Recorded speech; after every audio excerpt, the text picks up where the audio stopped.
The courtroom doors swing open with an arrogance that can practically be heard. In walks Blake Ashton Vandermeer III, 23 years old, heir to a billion-dollar tech empire, wearing a custom Loro Piana jacket worth more than most people's monthly rent. His designer sunglasses remain perched on his head inside the courtroom. His Rolex catches the fluorescent light as he dismissively waves his hand toward the bailiff, as if swatting away an insect. He doesn't just walk. He struts, each step echoing with the confidence of someone who has never heard the word no in his entire life. Within minutes, he will utter 8 words that will seal his fate. Do you know who my father is? You're nobody. What this entitled young man doesn't know is that Judge Frank Caprio has been waiting his entire 40-year career for this moment. What happens next will not only humble this tech CEO's son, but will send shockwaves through social media, generating over 47 million views in 72 hours and becoming one of the most shared courtroom videos in internet history. This is the story of how absolute arrogance met immovable justice and lost. What happens next will become one of the most talked about moments in courtroom history. The Providence Municipal Courtroom feels different today. There's an electricity in the air. Court staff exchange knowing glances. The gallery is fuller than usual, packed with citizens waiting for their own hearings, local law students, and a few reporters who somehow caught wind that something interesting might unfold. At the bench sits Judge Frank Caprio, 78 years old, white hair perfectly combed, reading glasses perched on his nose as he reviews the day's docket. His reputation precedes him. The compassionate judge who pays parking tickets for struggling single mothers, who sheds tears with veterans, who treats every person, regardless of status, with dignity and respect. But compassion, as everyone in this courtroom knows, should never be confused with weakness. The case file before him reads, Blake Ashton Vandermeer III, multiple traffic violations, reckless driving, resisting arrest, and contempt. Blake slumps into the defendant's chair like he's sitting in a coffee shop, legs spread wide, scrolling through his phone. His attorney, a nervous-looking man in an expensive suit, leans over, whispering urgently. Blake waves him off without looking up. Judge Caprio removes his glasses slowly. Mr. Vandermeer, I'd appreciate it if you'd put your phone away and show this court some respect. Blake glances up, barely. Yeah, just 1 second. He continues typing. A ripple of disbelief moves through the gallery. The stenographer's fingers freeze mid-keystroke. Judge Caprio's voice remains calm, but there's steel underneath. Son, I'm going to ask you one more time. Put the phone away. Blake sighs dramatically, like a teenager being asked to clean his room, and slides the phone into his pocket with exaggerated slowness. Happy now. His attorney closes his eyes in visible pain. Mr. Vandermeer, Judge Caprio begins, reading from the file. You've been charged with driving 97 miles per hour in a 35-mile-per-hour residential zone, running 2 red lights, nearly striking a pedestrian in a crosswalk, and when officers attempted to pull you over, you led them on a chase before finally stopping. Is this correct? Blake shrugs. I mean, chase is a strong word. I just didn't see them right away. I had my music up. Music up. Judge Caprio repeats slowly. Your music was so loud that you didn't notice police sirens and flashing lights for 6 city blocks? I have a really good sound system. Custom installation. $30,000 setup. Blake says this with actual pride, like it's a defense. Someone in the gallery lets out an audible scoff. Judge Caprio sets the file down carefully. Mr. Vandermeer, do you understand the seriousness of these charges? You could have killed someone. Blake rolls his eyes. Actually rolls his eyes at a sitting judge. But I didn't. Nobody got hurt. I don't see what the big deal is. I'm a good driver. I was in full control the whole time. A good driver, Judge Caprio says quietly, doesn't go nearly triple the speed limit in a neighborhood where children play. Look, Blake interrupts, leaning forward with a condescending smile. I get that you have to. Do your job and whatever. But can we just cut to the chase? How much is the fine? I'll write a check right now. I have a meeting at 3. The courtroom falls into complete silence. Even Blake's attorney, Looks like he wants to disappear into the floor. Judge Caprio's eyes narrow slightly, the first crack in his patient demeanor. You think you can just write a check? Isn't that how this works? Blake spreads his hands. I pay the fine. You give me some lecture about being careful. I promise to do better. And we all go home. I've done this before. Traffic court in California, New York, Miami. This is what? My 7th or 8th ticket. They always settle. 7 or 8 tickets. Judge Caprio repeats, his voice dangerously quiet. And you've learned nothing. Blake's attorney frantically tries to intervene. Your Honor, if I may, my client is young and perhaps doesn't fully understand. Oh, I understand perfectly. Blake cuts him off. This is a money grab. The city needs revenue, so they target people with nice cars. It's a system. I'm not stupid. A woman in the gallery, waiting for her own hearing about an expired meter, mutters loudly enough to be heard. Unbelievable. Blake whips around. Excuse me, do you have something to say? Mr. Vandermeer. Judge Caprio's voice cracks like a whip. You will face forward and address only this court. Blake turns back, but his jaw is set in defiance. Your Honor, with all due respect, I don't think you understand who you're dealing with here. Enlighten me. Judge Caprio says, his face unreadable. My father is Marcus Vandermeer, CEO of Vandermeer Technologies. Market cap of $43 billion. He plays golf with senators. He has the governor's personal cell phone number. Blake's voice rises with each sentence, the thin veneer of civility cracking.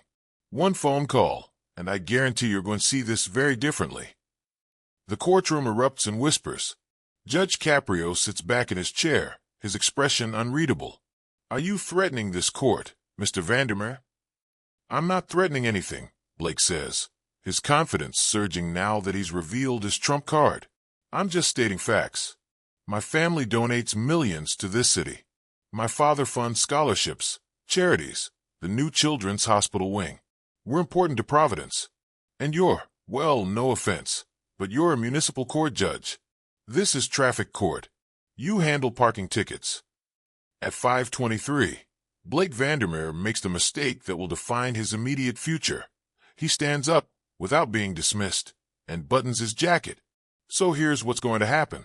You're going to reduce this to a simple speeding ticket, maybe $200 fine, and we're all going to move on with our lives. Because if you don't, my father's attorneys will bury you in appeals, motions, and complaints that'll make your life hell for the next 2 years. And trust me, Judge. He pauses, letting a cold smile cross his face. You're nobody compared to my family. You're nobody who's about to learn what power actually looks like. Gasps explode through the courtroom. Blake's attorney drops his head into his hands. The bailiff takes an unconscious step forward, hand moving toward his side. And Judge Frank Caprio, the man known for crying with struggling defendants, for showing mercy to the forgotten, for embodying compassion on the bench, goes completely, utterly still. The silence that follows is deafening. Judge Caprio slowly removes his glasses. He folds them carefully, places them on the bench with deliberate precision. When he looks up, his eyes, usually so warm, so full of understanding, have transformed into something else entirely. Sit down. The words are not loud. They don't need to be. They carry the weight of 40 years of jurisprudence, of thousands of cases, of a lifetime dedicated to the law. Blake hesitates. For the first time, uncertainty flickers across his face. I said sit down, Mr. Vandermeer. Blake sits. The swagger is gone. Judge Caprio stands, something he rarely does during proceedings. The entire courtroom seems to hold its breath. I've been a judge for 42 years, he begins, his voice low, but carrying to every corner of the room. I have presided over tens of thousands of cases. I've seen people at their worst and their best. I've seen poverty, desperation, and genuine mistakes. I've seen remorse. I've seen growth. I've seen humanity in all its complexity. He pauses, his gaze locked on Blake. But I have never, in 42 years, seen such blatant disrespect, such profound arrogance, such complete and utter contempt for the law, for this court, and for your fellow citizens as I'm seeing right now. Blake opens his mouth. Judge Caprio raises one hand, and the gesture is so commanding that Blake immediately closes it. You think I'm a nobody? Judge Caprio's voice is deadly quiet. You think because your father has money, because your last name opens doors, because you've never faced real consequences, that you're above this? Above accountability? Above basic human decency? The judge steps down from the bench, an almost unprecedented move. He walks closer to the defendant's table, and Blake actually shrinks back in his chair. Let me tell you what I see, Mr. Vandermeer. I see a young man who's been given every advantage in life and learned nothing. I see someone who thinks money can erase responsibility. I see someone who nearly killed an innocent person and feels nothing. Blake tries to interrupt. I'm not finished. The courtroom has never been quieter. You could hear a pin drop. You called me a nobody. Perhaps you're right. I'm not a billionaire. I don't play golf with senators. I don't have a $30,000 sound system in my car. Judge Caprio's voice softens, but the steel remains. But I do have something you desperately need, Mr. Vandermeer. I have the power to teach you the one lesson no one else in your privileged life has ever bothered to teach you. What's that? Blake whispers, all arrogance drained, that in this courtroom, in this moment, everyone is equal under the law, and that includes you. Judge Caprio returns to the bench, his movements deliberate. He puts his glasses back on and opens the case file, though it's clear he's already made his decision. Mr. Vandermeer, please rise. Blake stands on shaking legs. His attorney rises with him, looking resigned to disaster. On the charge of reckless driving, I find you guilty. On the charge of evading police, I find you guilty. On the charge of endangering the public, I find you guilty. Judge Caprio's voice is clinical now, precise. And I'm adding a charge of contempt of court based on your behavior here today. Blake's face goes pale. Here is your sentence, and you will complete every single element of it, or you will find yourself in far more serious legal jeopardy. Judge Caprio looks directly into Blake's eyes. First, you will surrender your driver's license immediately. Not next week. Not tomorrow. Right now. You are banned from driving for 18 months. What? Blake explodes. I can't, I need to. Second, Judge Caprio's voice rises over the objection. You will pay a fine of $15,000, not to the court, but directly to the Providence Road Safety Fund, which helps families affected by reckless driving accidents. Blake's attorney scribbles frantically, calculating appeal options. Third, you will complete 500 hours of community service. Not at some cushy charity, where you show up for photo opportunities. You will work at the Providence Emergency Medical Services Center, where you will clean ambulances, restock supplies, and assist the real heroes who scrape people off the pavement when entitled drivers like you cause accidents. Murmurs of approval ripple through the gallery. Fourth, every Saturday for the next 6 months, you will stand outside Rhode Island Hospital's trauma center with a sign that reads, I almost killed someone because I thought I was above the law.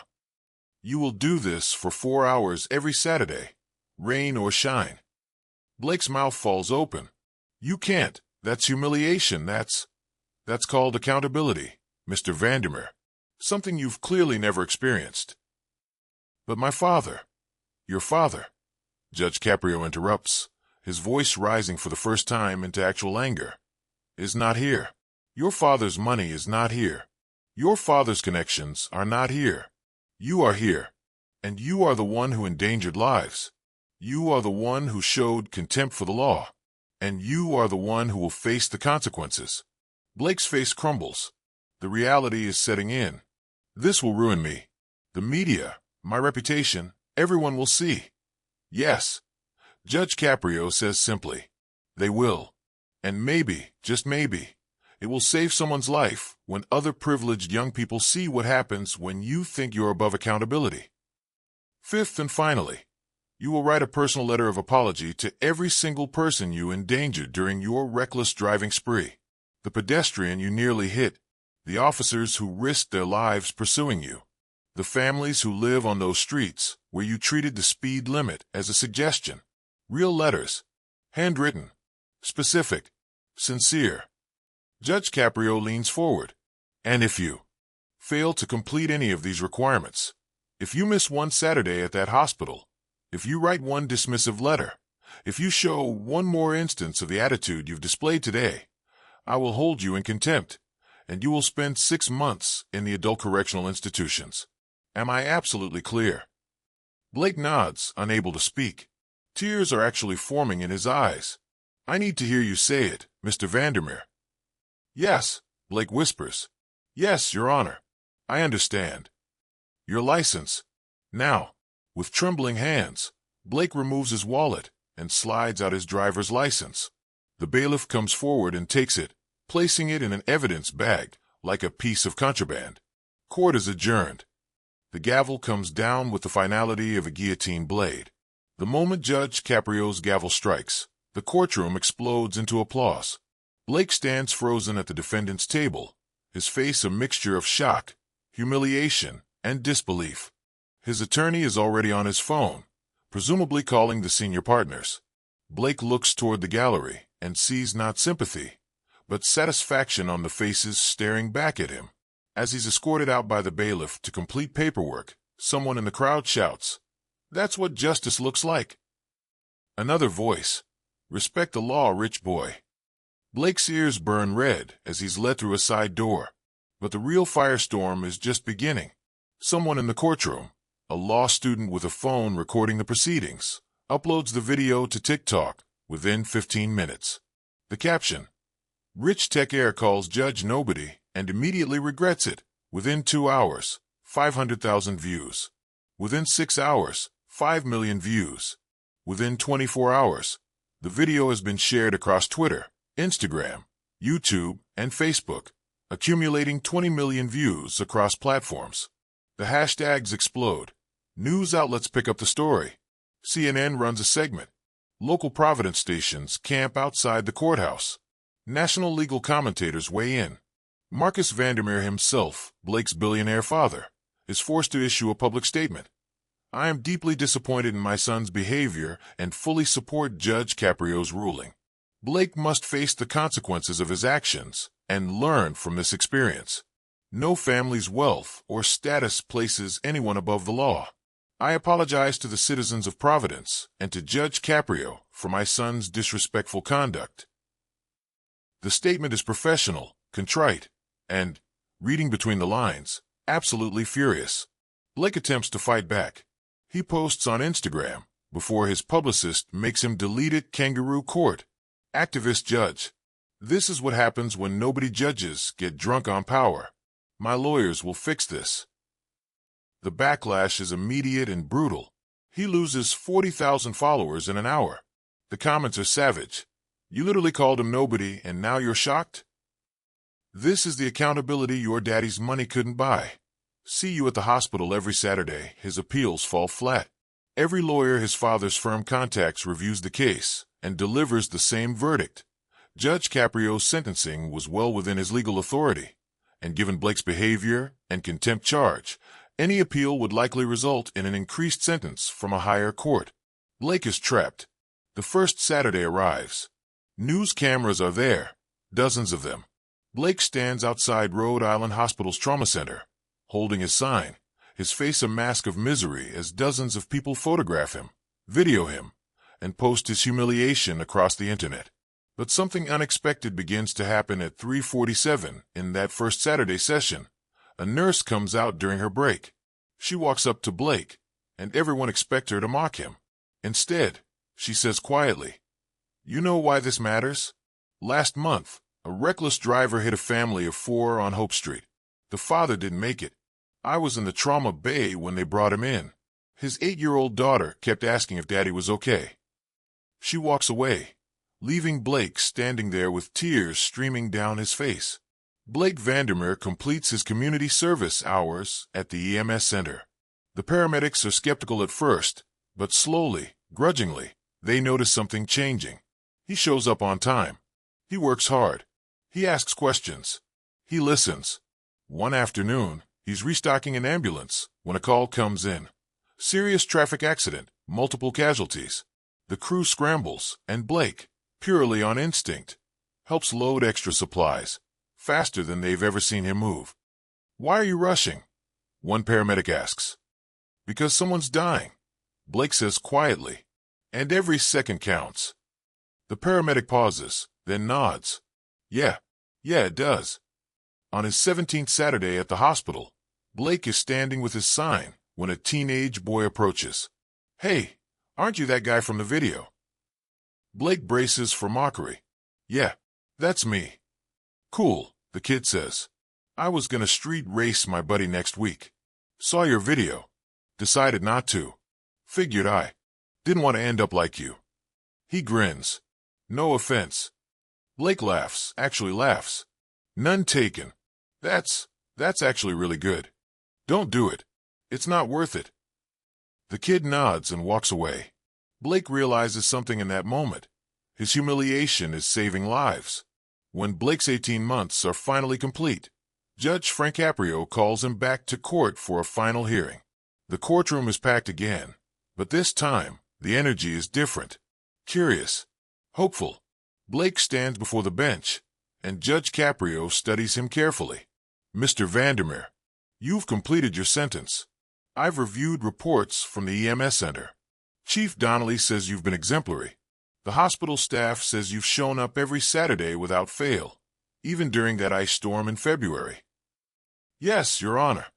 "Have you learned anything?" Blake takes a deep breath. "Yes, sir. I learned that I was an arrogant, entitled, reckless person who could have killed someone and didn't care. I learned that money doesn't make you important.